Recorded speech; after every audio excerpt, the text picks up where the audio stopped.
Welcome to the PowerPoint for TeamStepps initial training.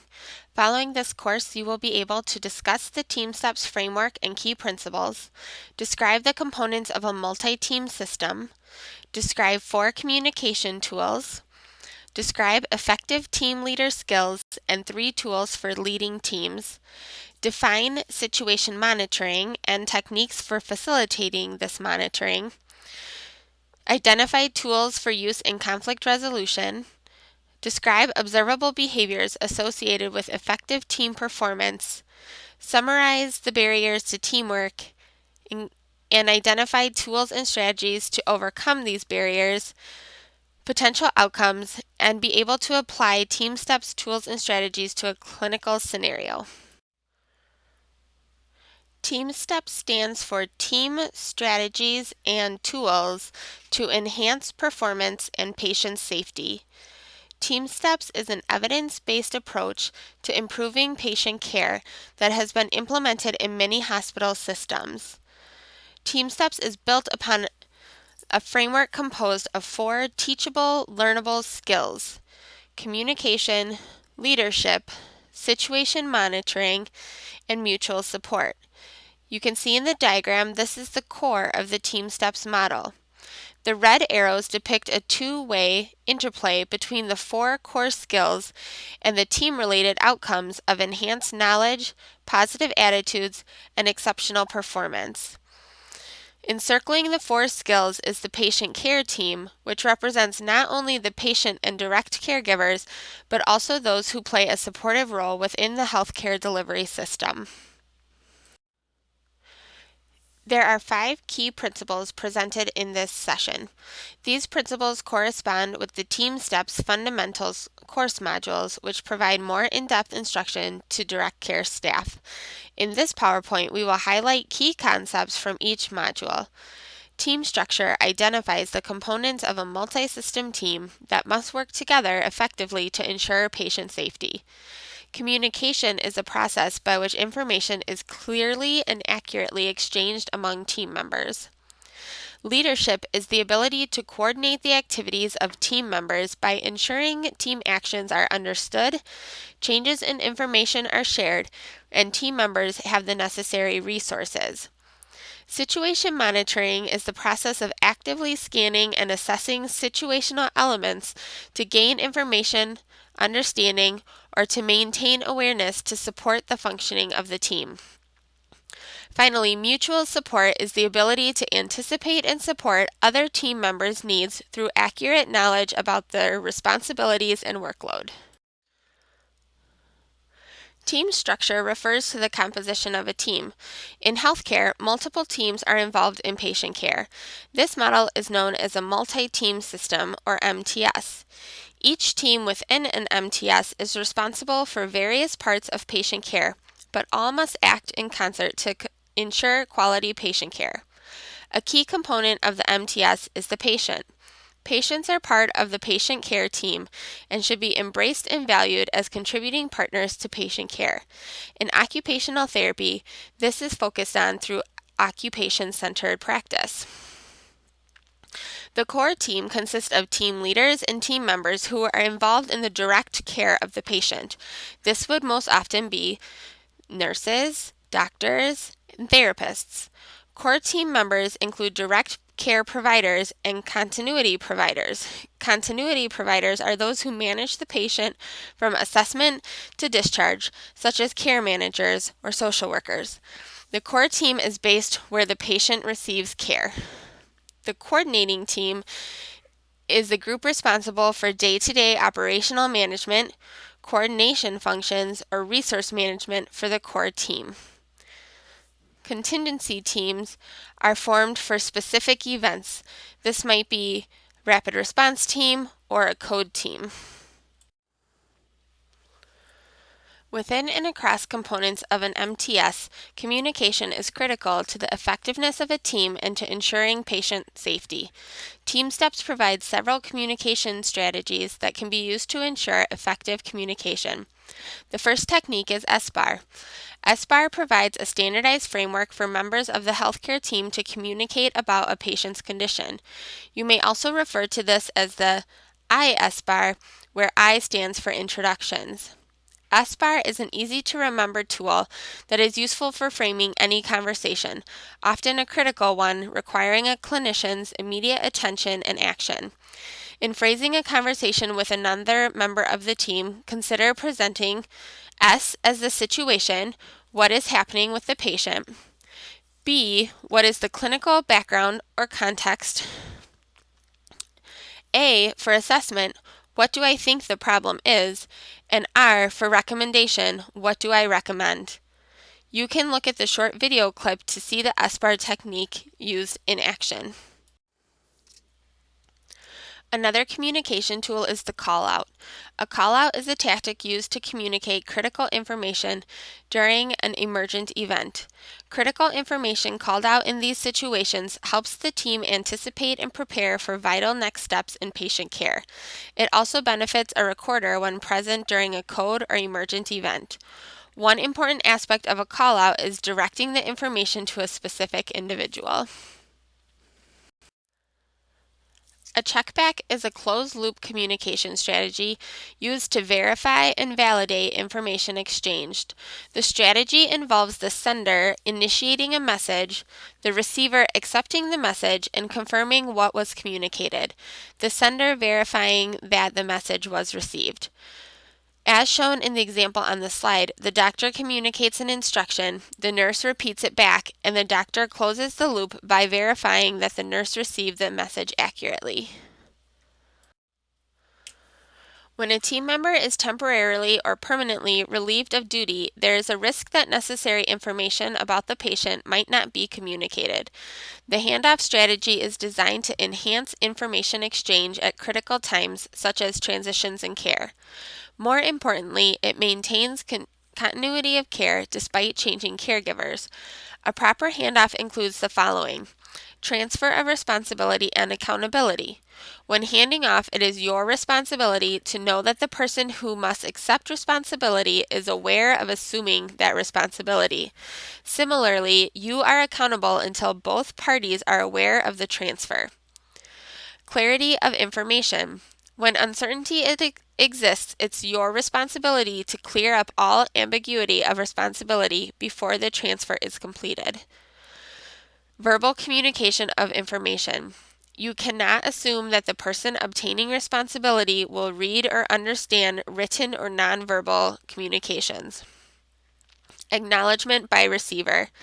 Until it is acknowledged that the handoff is understood and accepted, you cannot relinquish your responsibility. Opportunity to review. Handoffs are a good time to review and have a new pair of eyes evaluate the situation for both safety and quality. Additionally, handoffs include the transfer of knowledge and information about the degree of certainty and uncertainty regarding a patient, for example, whether a diagnosis has been confirmed, the patient's response to treatment, recent changes in condition and circumstances, and the plan of care, including contingencies. It is important to highlight that both authority and responsibility are transferred in a handoff. As identified in root cause analysis of sentinel events and poor outcomes, lack of clarity about who is responsible for care and decision making has often been a major contributor to medical error. Each facility should determine a standard protocol for delivering handoffs and making the protocol known to staff. I Pass the Baton provides one option for conducting structured handoffs. Another critical aspect of teamwork is effective team leadership. Team leaders are well-informed team members who make decisions and take actions. Team leaders establish the goals of the team and help maintain its focus. There are two types of leaders: designated and situational. For a team to function successfully, a leader must be designated. In most clinical situations, the physician in charge is a designated team leader. Situational leaders emerge at designated times, such as during anesthesia induction, and at spontaneous times, for instance, the first responder to a code. When leading teams, both designated and situational team leaders must possess a set of effective skills regardless of the type of team they are leading or the situation in which they are leading it. At its core, leading teams involves the following activities: identifying a goal and defining a plan to achieve the goal, assigning tasks and responsibilities, sharing the plan, monitoring the plan and progress towards the goal, modifying the plan and communicating changes to all team members, and reviewing the team's performance. Leading teams involves team events that include the activities of planning, problem solving, and process improvement. 3 strategies that team leaders can use to facilitate these activities and promote teamwork are briefs, huddles, and debriefs. As shown on the slide, briefs are conducted at the start of a shift or a case, for example, to share a plan with the team. We will review briefs in more detail shortly.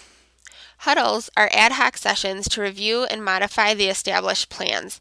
These may involve reviewing the plans to ensure all team members continue to be on the same page or adjusting the plan based on known or anticipated changes.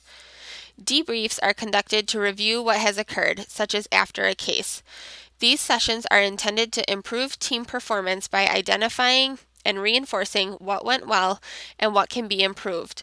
We will review debriefs in more detail shortly. Briefs are a strategy for sharing the plan when leading a team.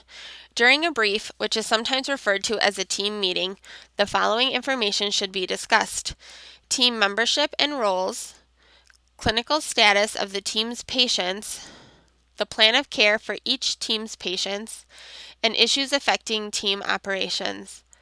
Defining clear goals and a plan to achieve those goals is an important part of the brief, as well as establishing clear roles and expectations for each team member. Successful teams measure their effectiveness in terms of how well they are performing against the established plan. The designated team leader usually conducts the brief, and team members actively participate. Similar to a pre-flight checklist used in aviation, the team leader should cover the items on this or a similar checklist. Conducting a brief at the beginning of a shift or prior to a case provides an ideal forum for communicating with other team members about the goals for each patient and the plan of care to ensure patient safety. Research has shown that teams who effectively debrief their own performance can improve their teamwork in real time. Debriefs include accurate recounting and documentation of key events, analysis of why the event occurred, what worked and what did not work, discussion of lessons learned and how the team can alter the plan for the next time, reinforcement of what went well and how the team can repeat the behavior or plan the next time, and establishment of a method to formally change the existing plan to incorporate lessons learned. Debriefs are most effective when conducted in an environment where honest mistakes are viewed as learning opportunities. Debriefs can be brief, about 3 minutes or less, team events, and typically initiated and facilitated by the team leader. This checklist can be used by the team during a debriefing to ensure that all information is discussed. Here are 2 guidelines for conducting debriefs. Facilitate the discussion as a leader by asking questions related to team performance. For example, questions might include: what did we do well? What did not go well that we can improve? Number 2, recap the situation, background, and key events that occurred. Similar to the brief, the team leader should cover the items on this or similar debrief checklist. This checklist can be used by the team during a debriefing to ensure that all information is discussed. The team leader should then summarize lessons learned and set goals for improvement. These leadership techniques also help in maintaining an awareness of what is happening in your unit and with your team members. Situation monitoring is a continuous process that all team members should participate in. Situation monitoring is a continuous process because of the dynamic situations in which teams function. This process consists of 3 components.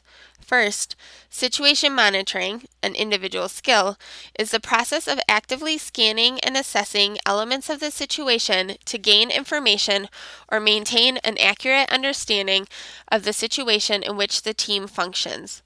Situation monitoring is a skill which implies that it can be trained, developed, and improved. It enables team members to identify potential issues or minor deviations early enough that they can correct and handle them before they become a problem or pose harm to a patient. Number 2, situation awareness, an individual outcome. This is the state of knowing the conditions that affect one's work. It is a detailed picture of the situation. Note that situation awareness is not a static concept. Because the situation or context in which the situation exists are dynamic and ever-changing, team members must continually assess relevant components of the situation and update their individual situation awareness.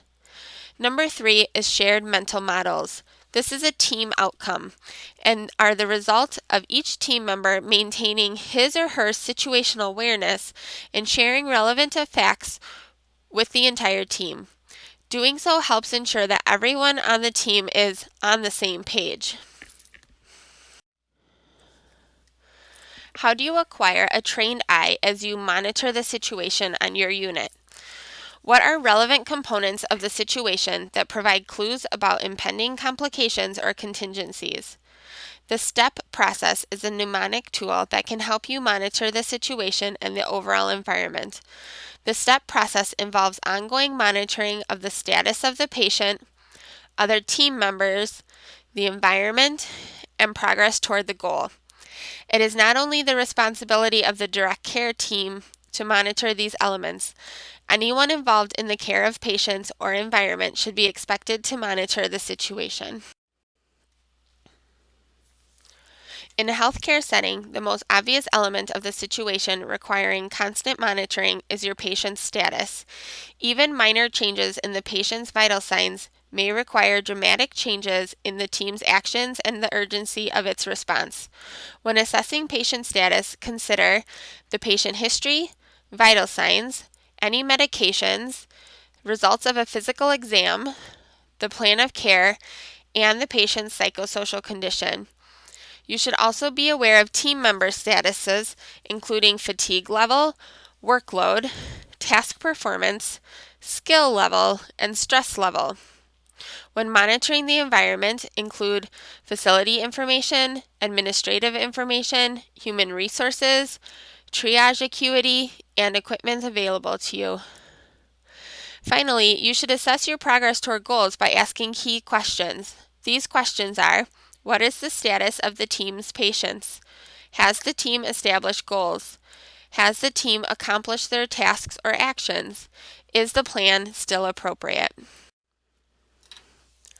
Healthcare providers are just as prone to human error as the general population. Teams that recognize and maintain an awareness of their individual team members' functioning are more likely to provide constructive feedback, have a shared understanding of the situation, and lend support or assistance when needed. Observing the actions of fellow team members or cross-monitoring is a safety mechanism that can be used to mitigate error before the patient is harmed. Commonly referred to as watching each other's back, monitoring other team members by keeping track of their behavior and providing feedback ensures that procedures are being followed appropriately. It allows team members to self-correct their actions if necessary. Staff members need to constantly be aware of the situation, anticipate next steps, and watch each other's back. Take appropriate corrective action to prevent errors from reaching the patient.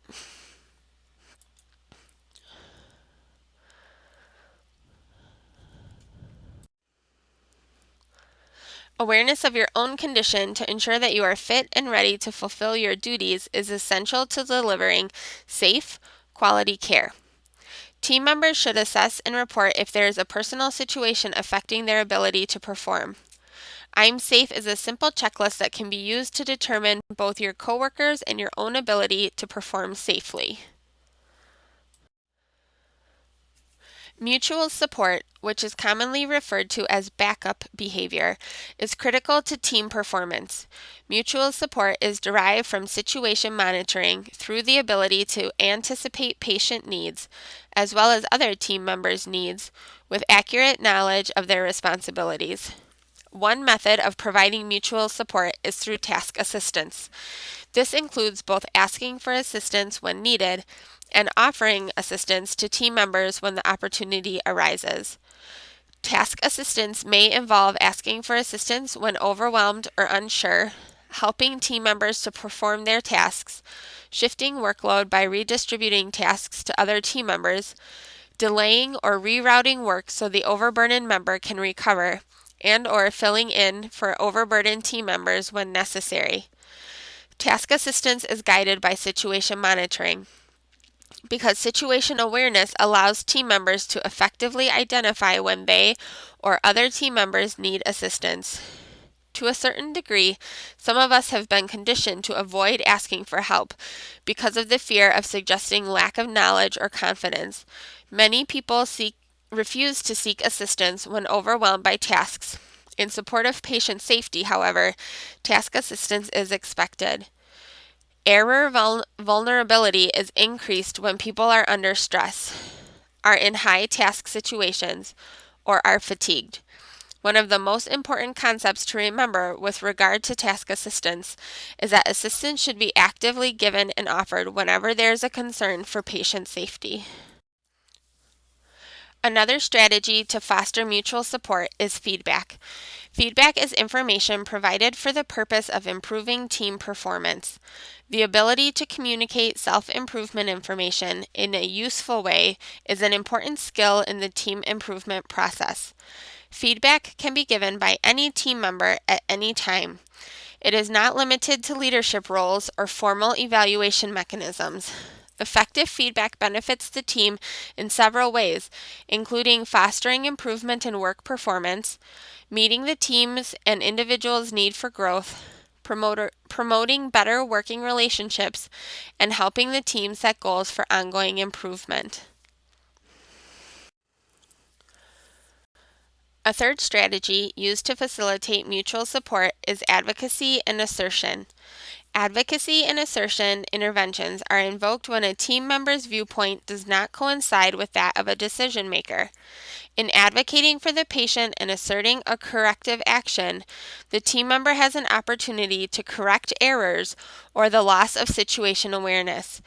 Failure to use advocacy and assertion has been frequently identified as a primary contributor to the clinical errors found in malpractice cases and sentinel events. You should advocate for the patient even when your viewpoint is unpopular, is in opposition to another person's view, or questions authority. When advocating, assert your viewpoint in a firm and respectful manner. You should also be persistent and persuasive, providing evidence or data for your concerns. One strategy to facilitate team members speaking up is the 2-challenge rule. It is important to voice your concern by advocating and asserting your statement at least twice if the initial assertion is ignored, thus the name 2-challenge rule.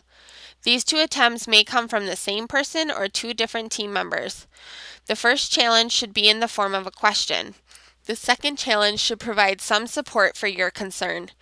Remember, this is about advocating for the patient. The 2-challenge rule ensures that an expressed concern has been heard, understood, and acknowledged. There may be times when an initial assertion is ignored. If after 2 attempts the concern is still disregarded, but the member believes patient or staff safety is or may be severely compromised, the 2-challenge rule states taking a stronger course of action or using a supervisor or chain of command. This overcomes our natural tendency to believe the team leader must always know what he or she is doing, even when the actions taken depart from established guidelines. When invoking this rule and moving up the chain, it is essential to communicate to the entire medical team that additional input has been solicited. If you personally are challenged by a team member, it's your responsibility to acknowledge the concerns instead of ignoring the person. Any team member should be empowered to stop the line if he or she senses or discovers an essential safety breach. This is an action that should never be taken lightly, but requires immediate cessation of the process to resolve the safety issue. Using the CUS technique provides another tool for conflict resolution, advocacy, and mutual support. Signal words such as danger, warning, and caution are common in the medical arena. They catch the reader's attention. In verbal communication, cuss and other signal phrases have a similar effect. If all team members have a shared mental model and are on the same page, when these words are spoken, all team members will clearly understand the issue and its magnitude. To use cuss, first state your concern. Then state why you are uncomfortable. If the conflict is not resolved, state that there is a safety issue. Discuss in what way the concern is related to safety. If the safety issue is not acknowledged, a supervisor should be notified. A few other phrases in use could include, I would like some clarity about, or would you like some assistance? Conflict can occur in teams, and it's important to know how to handle such situations when they occur. The two-challenge rule, which we've already discussed as a tool to advocate and assert for patient safety, can also be used as a conflict resolution strategy. When team members have different information, the two-challenge rule can be used to bring up the different information so it can be addressed. The desk script can also be used to communicate effectively during all types of conflict and is most effective in resolving personal conflict.